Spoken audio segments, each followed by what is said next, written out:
Ganze hoye! Ni fire si fire! Inoma si noma!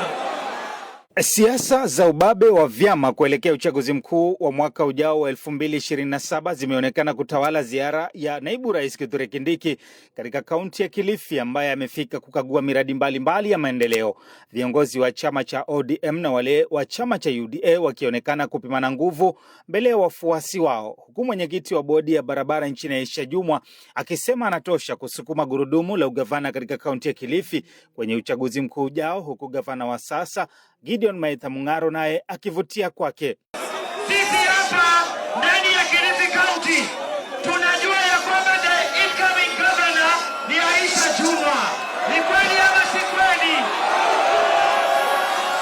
Kwa sababu governor ambaye tuko naye project yake ni ile ya vijana kunywa pombe, hiyo ndio project yake kubwa. Nataka niwaambie project ya governor wenu Mung'aro ni ya kuhaya vijana na kupiga kelele kwa mikutano, wakati William Ruto na Kindiki wanafanya kazi nzuri sana. Kuna watu wengi wanang'ang'ana hawasema hawana kazi wanaona. Jana uliona controller budgets.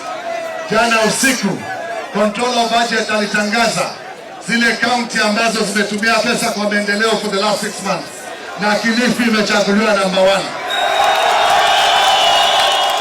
Kwa upande wake, naibu rais Kithure Kindiki amevitaka vyama vya ODM na UDA kuendelea kujiimarisha kwa wafuasi wao, akisisitiza kuwa uchaguzi mkuu ujao baina ya vyama hivyo utakuwa wa urafiki. Ile mashindano itakuwa hapa baina ya UDA na ODM, itakuwa mashindano ya urafiki, itakuwa mashindano ya ndugu wamoja. Kwa hivyo wana UDA muimarishe chama, wana ODM tuimarishe chama. Sisi zote ni progress, tusonge mbele, tutengeneze serikali kubwa, serikali ya umoja wa taifa.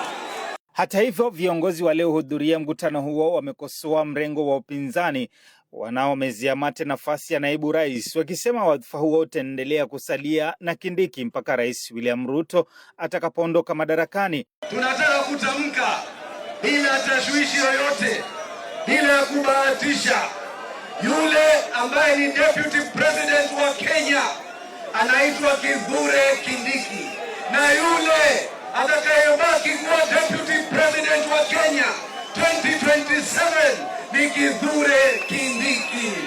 Nataka niwaambie kwamba kiti cha deputy president hakiko kwenye mazungumzo.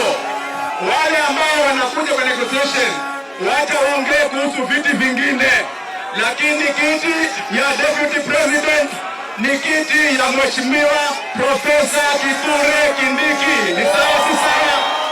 Vilevile, katibu mkuu wa chama cha UDA Omar Hassan Sarai ameweka wazi kwamba chama cha UDA kitaweka viongozi kuanzia nafasi ya chini hadi ya juu, huku viongozi wakipongeza miradi ya maendeleo ambayo serikali ya Rais Ruto imekuwa ikitekeleza hapa Pwani. Kila kiti kilichoko ndani ya Pwani kitakuwa na mgombea wa UDA.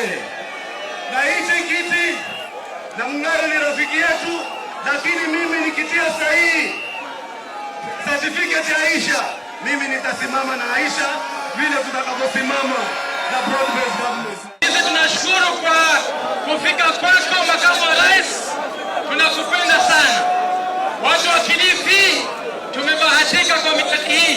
Huku Ganze kwetu tumepata barabara, tutapata maendeleo mengi kwa sababu ya kwa serikali. Tutakuwa kwa serikali kwa muhula ujao. Mimi seneta ajaye, asanteni sana. Naibu Rais Kithure Kindiki amekagua mradi wa ujenzi wa nyumba za bei nafuu katika eneo la Tezo, ujenzi wa barabara ya kilomita 56 ya Kilifi Kakanjuni Kasava kuelekea Ganze hadi Bamba ambayo imetengewa shilingi bilioni 2. Vilevile amezindua mradi wa kuunganisha umeme mashinani katika eneo la Mpirani ambao utaigharimu serikali shilingi bilioni 2.1 na kufikia zaidi ya familia 200,000. Barabara ya lami ndio hiyo inajengwa, stima ndio hii tunaweka, ile maneno imebaki ya maji na ile ingine tunaenda kutafuta tulete. Tunasema ya kwamba hii ndio serikali ya kwanza ambaye inahudumia nchi ama taifa letu la Kenya bila ubaguzi. Nikiripotia Coco FM, mimi ni Joseph Jira. Coco FM, ladha ya Pwani.